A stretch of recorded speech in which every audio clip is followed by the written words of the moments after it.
Bismillahirrahmanirrahim. Assalamualaikum warahmatullahi wabarakatuh. Innal hamdalillah nahmaduhu wa nasta'inuhu wa nastahdi wa natawakkalu alaih. Wa na'udzu billahi min shururi anfusina wa sayyiati a'malina may yahdihillahu fala mudilla lahu wa may yudlil fala hadiya lahu.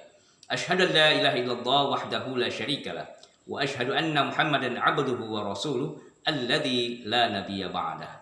Allahumma salli wa sallim wa barik ala sayyidina Muhammad wa ala alihi wa sahbihi wa mawala. Saudara-saudaraku yang dimuliakan dan dicintai oleh Allah Subhanahu wa taala dimanapun berada. Dalam kesempatan kali ini saya akan membawakan satu tutorial bagaimana cara mengatasi orang-orang yang sedang kesurupan, baik secara pribadi ataupun massal. Yang pertama, ada dua tipe orang yang kesurupan. Yang pertama, kesurupan yang sifatnya insidentil atau tiba-tiba, ya. Yang kedua, orang yang kesurupan yang memang memiliki satu energi negatif di dalam dirinya sehingga hampir di setiap waktunya, hari-harinya selalu kesurupan. Maka cara yang paling efektif untuk mengatasi dan menyembuhkan orang-orang yang kesurupan, yang pertama adalah kita kembali kepada petunjuk Allah dan Rasul-Nya sebagaimana yang terdapat dalam Al-Quran dan hadis-hadis yang sahihah serta doa-doa mu'tabarah yang telah diajarkan oleh para ulama-ulama kita. Oke, yang pertama, sebelum kita memulai mengobati atau mengatasi orang-orang yang kesurupan, ada baiknya kita berwudu terlebih dahulu, ya. Kemudian setelah berwudu, lalu kita meletakkan tangan kita ke mulut kita 5 cm di depan mulut kita. Lalu bacalah surat Al-Ikhlas, Al-Falaq, An-Nas. Ya, saya ulangi, baca surat Al-Ikhlas, Al-Falaq dan An-Nas, lalu tiupkan. Setelah ditiupkan, usapkan seluruh badan kita ke kepala, badan depan, tangan kanan, tangan kiri, badan belakang, pundak, lalu kaki kanan dan kaki kiri. Fungsinya apa? Untuk pembentengan diri kita. Karena sesungguhnya ketiga ayat ini merupakan ayat-ayat pembentengan diri, ya, untuk menjaga diri kita dari segala serangan-serangan energi-energi negatif yang ada pada diri orang-orang yang kesurupan. Oke, selanjutnya ketika kita setelah berwudu, maka kita harus memiliki niat yang kuat, keyakinan yang kuat, dan keberanian, ya. Ketika kita mengatasi orang yang kesurupan, maka kita harus punya modal keberanian. Keberanian di sini bukan berani secara ego kita, tetapi berani karena ingin menegakkan dan memperkuat diri kita bahwa sesungguhnya tiada daya dan upaya melainkan hanya milik Allah Subhanahu wa taala. Itu yang kedua. Selanjutnya, setelah kita membacakan ke diri kita ketiga trikul tadi, kul huwallahu ahad, lalu kul a'udzul falaq dan kul a'udzu birabbin nas, ya, kemudian kita sudah yakin dan mantap karena Allah, maka kita letakkan tangan kita yang sudah kita bacakan tadi ke bagian-bagian orang-orang yang kesurupan atau pribadi yang kesurupan. Yang pertama, bisa kita meletakkan dan mendeteksi di mana titik-titik orang tersebut yang sedang kesurupan terasa sakit.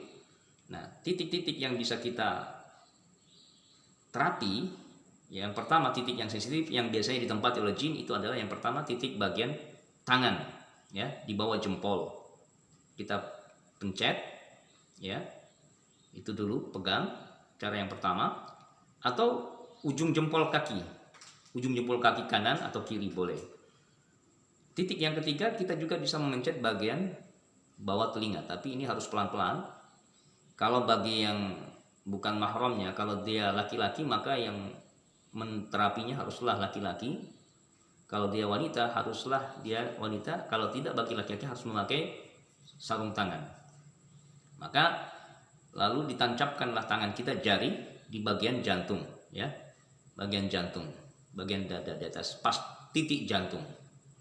Oke, atau kita bisa letakkan tangan kita di bagian kepalanya, atau bagian pundaknya, ya, pundak kanan atau pundak kiri. Ya, oke. Setelah kita meletakkan tangan kita, lalu kita membaca beberapa ayat-ayat Al-Quran yang bisa kita hafalkan atau yang sudah kita hafalkan. Bagi yang belum hafal, boleh membaca ayat-ayat yang memang dihafalkan. Tapi ada baiknya kita membaca yang pertama adalah ayat kursi sebanyak 7 kali, kemudian surat Al-Kafirun 7 kali, lalu surat Al-Ikhlas 7 kali, surat Al-Falaq 7 kali, surat An-Nas 7 kali, dan surah Al-Fatihah 7 kali. Oke, saya ulangi. Yang pertama kita membaca surat dari ayat Al-Kursi, ya, surah Al-Baqarah, yaitu ayat kursi ayat 255 7 kali, surat Al-Kafirun sebanyak 7 kali, surat Al-Ikhlas 7 kali, Al-Falaq 7 kali, dan An-Nas 7 kali, serta Al-Fatihah sebanyak 7 kali. Bacakan, setiap membaca kita tiupkan sambil memencet bagian tangannya, ya, atau jempol kakinya, atau menekan bagian jantungnya, atau bagian bawah telinga, atau pundaknya. Sambil kita goreskan tangan kita, boleh bagian kepala, ya, digoreskan, ya, terus dibacakan sampai betul-betul tersadarkan. Insya Allah dengan izin Allah Subhanahu Wa Taala, dengan memohon ridho dan pertolongan Allah, maka orang-orang yang kesurupan tadi insya Allah akan sadar. Ya, ini berkaitan dengan orang-orang yang kesurupan yang tiba-tiba dan memang baru pertama kali kesurupan. Nah, ya. Yang kedua, adapun orang yang sering kesurupan karena adanya faktor gangguan jin ataupun sihir-sihir yang sudah lama melekat dalam dirinya, maka ada baiknya kita melakukan ruqyah secara total dengan ayat-ayat Al-Quran, ya, yang sudah kita hafalkan. Apapun itu, ya, diantaranya surah Al-Baqarah, surat Al-Baqarah ayat 1 sampai 5, kemudian surah Al-Imran, surat An-Nisa, kemudian surah Al-Hasyr, Al-Jin, dan beberapa surat-surat yang lainnya yang muktabarah, ya. Ataupun kalau tidak kita mampu menghafalkan semuanya, bacakanlah apa yang kita hafalkan. Kalau kita cuma menghafalkan surah Al-Baqarah, bacakanlah surah Al-Baqarah secara terus-menerus.